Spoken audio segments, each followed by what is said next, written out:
Students problem on a unit vector and null vector discuss करेंगे। हम देखेंगे कि किसी भी वेक्टर का यूनिट वेक्टर हम कैसे फाइंड आउट कर सकते हैं, और फिर साथ में हम नल वेक्टर भी देखेंगे कि वो हम कैसे जो है वो फाइंड आउट कर सकते हैं। ठीक है, और इसके साथ साथ हम जो है वो ये भी देखेंगे कि यूनिट वेक्टर और नल वेक्टर जो है वो हमें क्या रिप्रेजेंट करते हैं, क्या चीज़ें जो है वो बताते हैं किसी भी एक वेक्टर के बारे में जिसका हम यूनिट वेक्टर और नल वेक्टर डिस्क्राइब करने जा रहे हैं। तो डाटा जो हमें गिवन है वो स्टूडेंट्स हमें एक वेक्टर गिवन है। ठीक है, वेक्टर हम यहाँ पे लिख लेते हैं जो हमें गिवन है। ठीक है, यहाँ पे हम पहले लिख लेते हैं कि डाटा हमारे पास क्या है। ठीक है, डाटा। तो डाटे में हमारे पास एक वेक्टर गिवन है हमें, और ये वेक्टर जो है ये इस कार की ग्राफिकल रिप्रेजेंटेशन दे रहा है। उसकी जो जर्नी, उसने जो सफ़र तय किया है उसको ग्राफिकली डिस्क्राइब करा है, उसने किस डायरेक्शन में कितना सफ़र तय किया है। ठीक है, तो एक्स वाई कोऑर्डिनेट के मुताबिक। और वेक्टर हम लिख लेते हैं यहाँ पे। ये है हमारे पास 4i।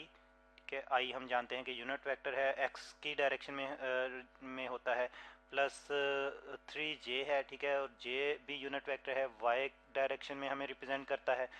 और इसी चीज़ को हम जो है वो एक्स वाई कोऑर्डिनेट सिस्टम के मुताबिक समझना चाहें, अगर हम ग्राफिकली यानी कि देखना चाहें ग्राफिकली हमारे पास किस तरह का प्लॉट जो है वो बनता है। ये हमारे पास एक्स एक्सेस है, ये हमारे पास वाई एक्सेस है, और यहाँ पे ओरिजिन है। ठीक है, ओ है ओरिजिन, और ओरिजिन पे हम जानते हैं कि एक्स वाई की वैल्यूज़ जो हैं वो ज़ीरो ज़ीरो होंगी। ठीक है, यहाँ पे यानी कि एक्स और वाई दोनों ही ज़ीरो ज़ीरो होंगे, यानी कि बिल्कुल स्टार्टिंग बिल्कुल इनिशियल पॉइंट है। फिर यहाँ से एक वेक्टर जो है वो हम रिप्रेजेंट कर रहे हैं ए, तो उसको कैसे डिफ़ाइन करेंगे।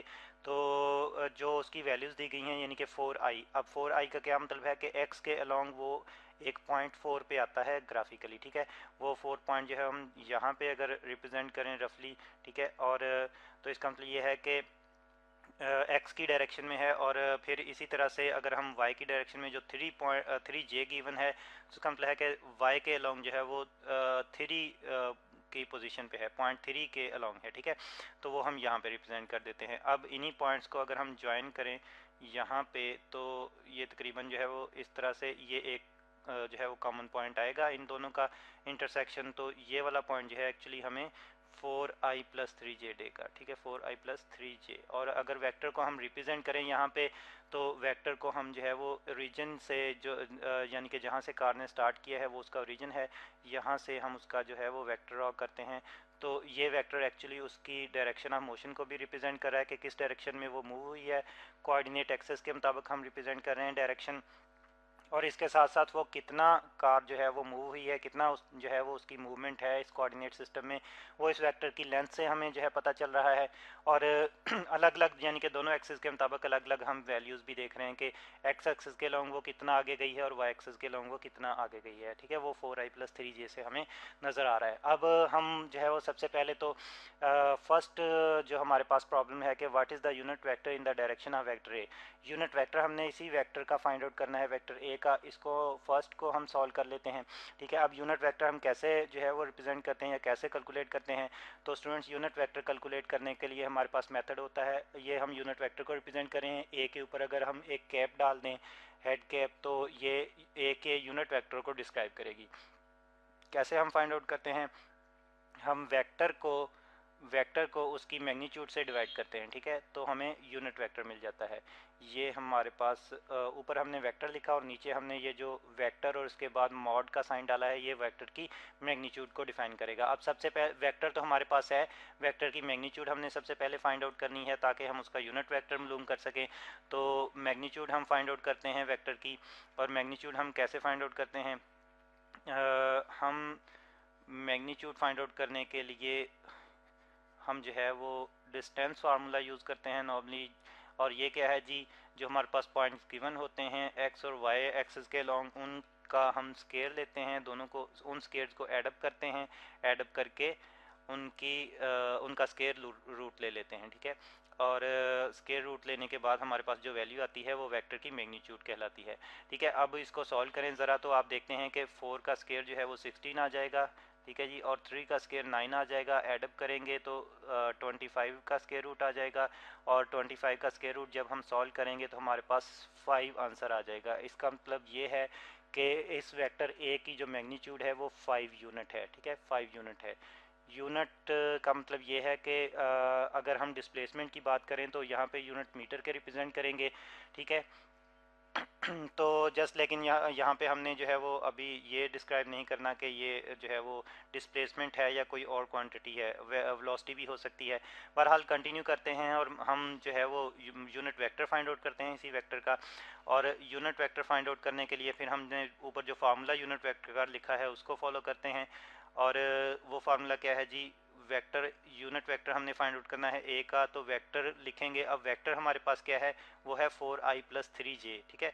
तो ये हम यहाँ पे लिख लेते हैं 4i जो कि यूनिट वेक्टर है एक्स एक्सिस के लॉन्ग, और प्लस 3j जो कि यूनिट वेक्टर है लॉन्ग वाई एक्सिस, ठीक है। और फिर डिवाइड करेंगे मैग्नीट्यूड से, इसी वेक्टर की मैग्नीट्यूड से। वो क्या हमारे पास आई है, वो 5i है। तो स्टूडेंट्स ये जो हमने फाइंड आउट किया है रिज़ल्ट, ये हमें यूनिट वेक्टर देगा। और ये यूनिट वेक्टर एक्चुअली जस्ट जो है वो डायरेक्शन को डिस्क्राइब करेगा, वेक्टर ए की डायरेक्शन को डिस्क्राइब करेगा कि एक्स और वाई एक्सिस के लॉन्ग उसकी डायरेक्शन जो है वो किस तरह की है, किस जो है वो पॉइंट की तरफ है, किस लोकेशन की तरफ है, ठीक है। अगर आप इसको वेरीफाई करना चाहें कि क्या ये वाकई एक यूनिट वेक्टर है, तो इसकी मैग्नीट्यूड फाइंड आउट करके देखें, मैग्नीट्यूड जो है वो 1 आनी चाहिए, ठीक है। हम चलें इसको भी थोड़ा सा डिस्कस कर लेते हैं। अगर हम इसी यूनिट वेक्टर की मैग्नीट्यूड फाइंड आउट करना चाहें तो वो हमें 1 मिले। कैसे हम फाइंड आउट करेंगे, जैसे कि हमने ऊपर ये वाला फार्मूला यूज़ किया था, यहाँ पर भी ये वाला फार्मूला यूज़ करेंगे। तो इसमें हम फिर 4/5 और इसका स्केयर ले लेंगे, ठीक है। और प्लस 3/5 इसका भी स्केयर ले लेंगे, ठीक है। स्केयर लेकर हम इन वैल्यूज़ को एडअप करेंगे, और जब हम स्केयर लेते हैं तो 4/5 का स्केयर हम सॉल्व करते हैं तो ये हमारे पास 0.64 आ जाता है, ठीक है। और इसी तरह से जब हम 3 और 5 का स्केयर लेकर उसको सॉल्व करते हैं तो हमारे पास ये आ जाता है 0.36। एडअप करते हैं तो हमारे पास आंसर जो है वो 1 आ जाता है, और 1 का स्केयर रूट 1 ही होता है, ठीक है।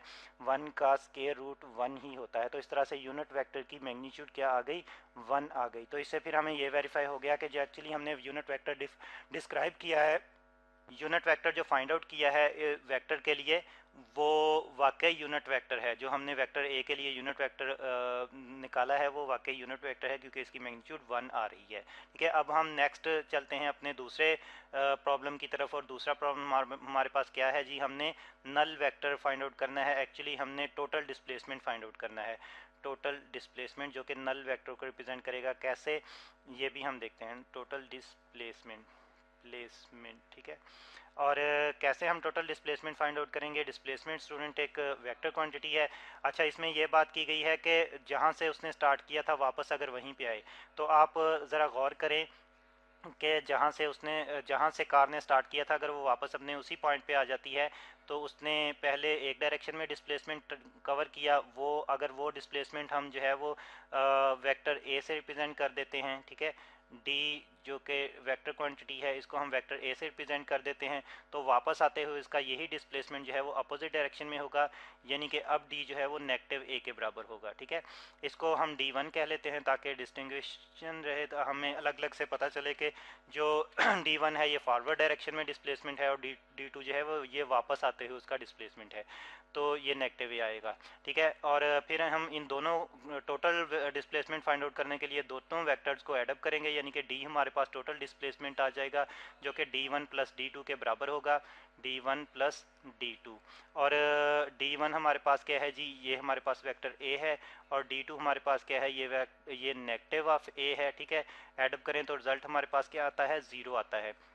और 0 किस चीज़ को रिप्रेजेंट कर रहा है, टोटल डिस्प्लेसमेंट, यानी कि एक वेक्टर को रिप्रेजेंट कर रहा है, ठीक है। यहाँ पे लिख लेते हैं D हमें क्या रिप्रेजेंट कर रहा है, एक वेक्टर को रिप्रेजेंट कर रहा है, लेकिन वेक्टर जो है वो हमारे पास 0 में आ रहा है। और ये 0 स्टूडेंट्स जस्ट एक मैग्नीट्यूड ही नहीं है, बल्कि ये एक वेक्टर है, और इस वेक्टर को हम नल वेक्टर कहते हैं, ठीक है जी। ये एक नल वेक्टर है, ठीक है, नल वेक्टर। तो इस तरह से फिर हम देखते हैं कि एक ऑब्जेक्ट अगर जो है वो फॉरवर्ड डायरेक्शन में डिस्प्लेसमेंट कवर करे और वापस उसी अपनी स्टार्टिंग पॉइंट पे आ जाए, वापस भी आ जाए, तो फिर उसका जो टोटल डिस्प्लेसमेंट जो है वो एक नल वेक्टर होगा, ठीक है। और अगर हम मैग्नीट्यूड की पॉइंट ऑफ व्यू से बात करें तो फिर हम जो है डी को मैग्नीट्यूड के पॉइंट ऑफ व्यू से इस तरह से रिप्रेजेंट कर सकते हैं, एक्स और वाई सॉरी आई और जे के पॉइंट ऑफ व्यू से 0i प्लस 0j। तो फिर ये जो है वो ज़ीरो सिंपली एक इस तरह से एक मैग्नीट्यूड ही नहीं है, बल्कि आई और जे जो है वो ये भी बता रहे हैं कि ये एक वेक्टर क्वांटिटी होगी, ठीक है, जिसकी आर्बिट्रेरीली डायरेक्शन हमने एक्स और वाई एक्सिस के अलॉन्ग रिप्रेजेंट कर दी है। एक्चुअली इसकी जो है वो कोई डायरेक्शन जो है वो नहीं होती, ना मैग्नीट्यूड भी ज़ीरो होती है, लेकिन जस्ट हम कन्वेंशन के तौर पर जो है इसकी आर्बिट्रेरीली डायरेक्शन ले लेते हैं, जैसे कि यहाँ पे हमने आई और जे के मुताबिक रिप्रेजेंट किया। तो स्टूडेंट्स ये है यूनिट वेक्टर और नल वेक्टर।